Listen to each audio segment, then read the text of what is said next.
All right, what's up, everybody? Welcome to Cougar Central. My name is Colby Marshall, and I am the host. I am here with Christopher DiSanto, the new wrestling coach here at Kean University. He'll be taking over the men and the women starting next year. Super excited to have him here just for a little chat.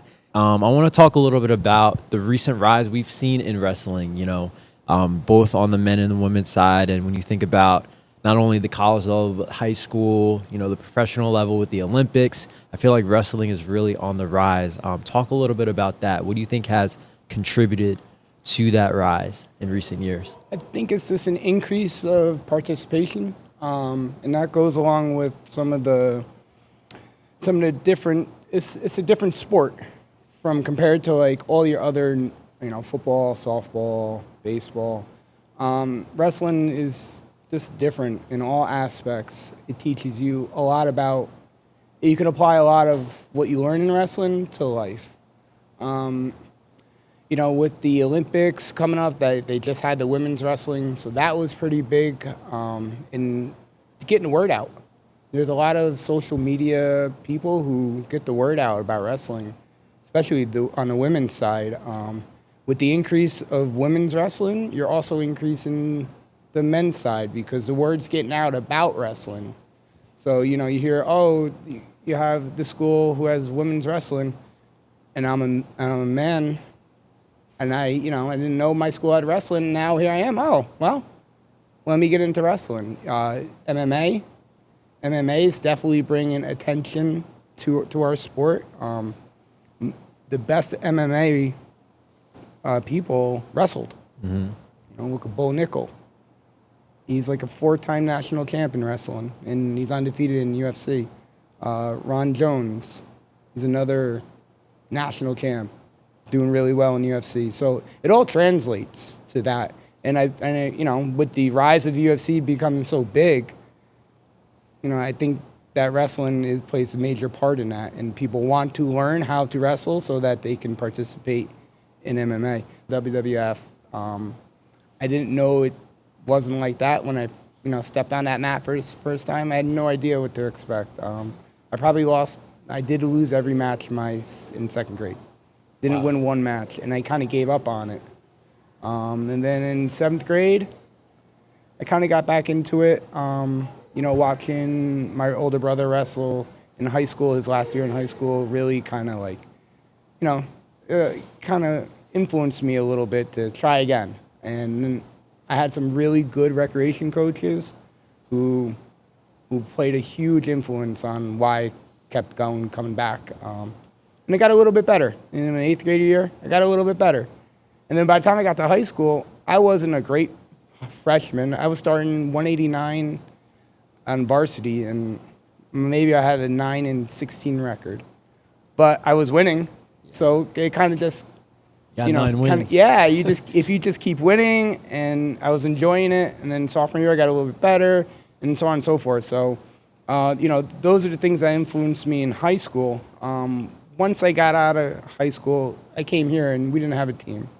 So I didn't really have any place to go.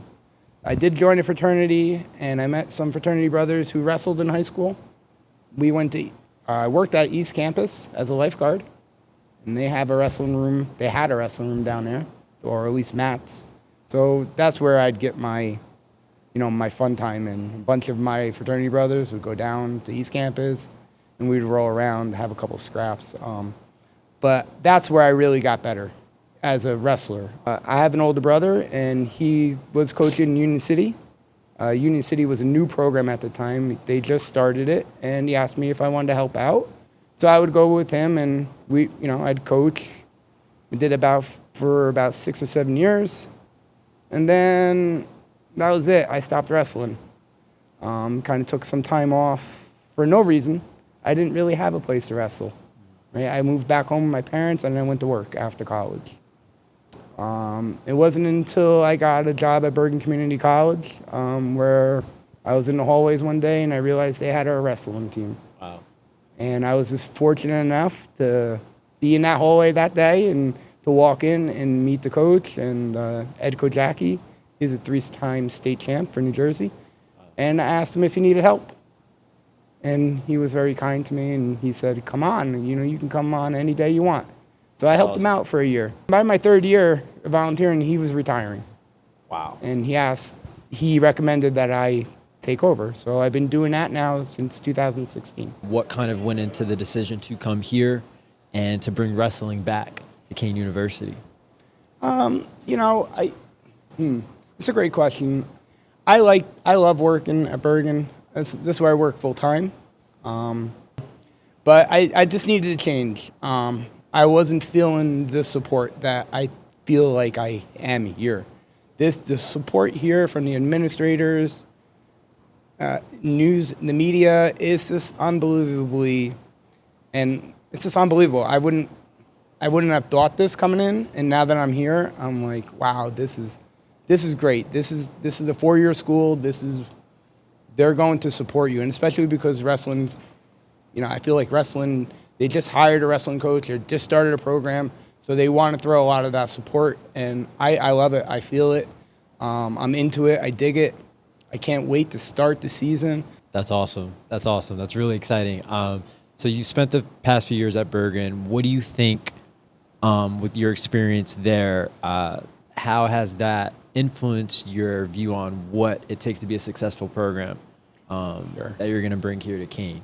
Consistency, discipline, culture, right?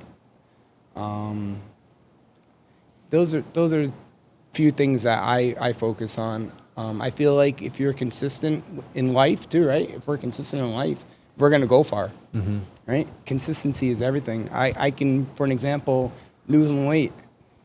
You can have a good 3 weeks and then, poop the bed and you got to go back on it. But if you're consistently eating good, you're going to consistently lose the weight. This is the same thing in wrestling. If you go at it every day, you're gonna get better every day. So you got to be consistent and you got to be disciplined. It's not all about wrestling. There are other influences that go along with being a good wrestler, like your diet, your health. I feel that that's overlooked because everybody's so focused on wrestling. But then you have that weight cut. So now you're focused on cutting weight, but not wrestling. So all that plays a big role in my philosophy and just how I coach. I don't have anybody cut weight on my team, unless they're within 3 or 4 pounds. When I talk about cutting weight, I'm talking about like 10, 15 pounds, 2 days before you're gonna wrestle. It's mind blowing to me that people cut that much weight before you're gonna wrestle and then expect to wrestle good. It's not healthy. You're not going to wrestle good. You're going to be weak. You're going to be tired. You haven't focused on wrestling. All you've been doing is focusing on your Not eating. not eating. Right, not eating. I would want to ask you, what kind of profile are you looking for, a wrestler that's going to be on Kean, going to be within the program? What kind of, student athlete, what kind of character do you want here? And how has that played into your overall recruiting so far? In general, I want somebody who wants to come here and learn, right? Whether it be in the classroom, in the wrestling room, somebody who's coachable.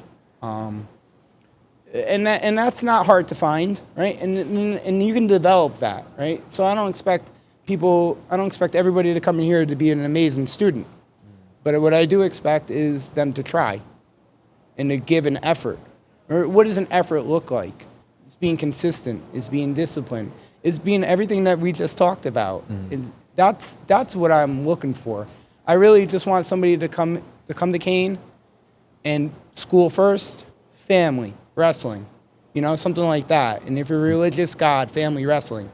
I want you to feel that you're going to be taken care of when you come here.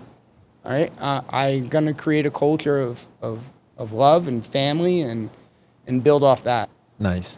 And you talked about, I think, a lot of different philosophies and values that you have: the love, consistency, the kindness. Talk a little bit more about your coaching style when it comes to wrestling. What can your student athletes expect in that regard, as far as the other philosophies that you have wrestling wise? Sure. So it's going to be a hard practice, very hard practice.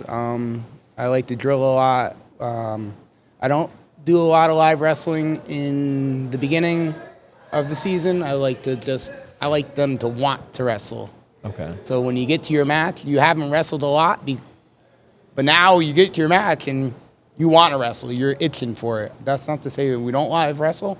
It's not a lot. It's more drilling, conditioning, and preparing you for your debut. Your first match, and we're gonna show them the basics, and that's good for us coaches too, right? We're teaching now the basics over again. So some of the things that you might have not forgot, but Took for granted. Yeah, took for granted, right?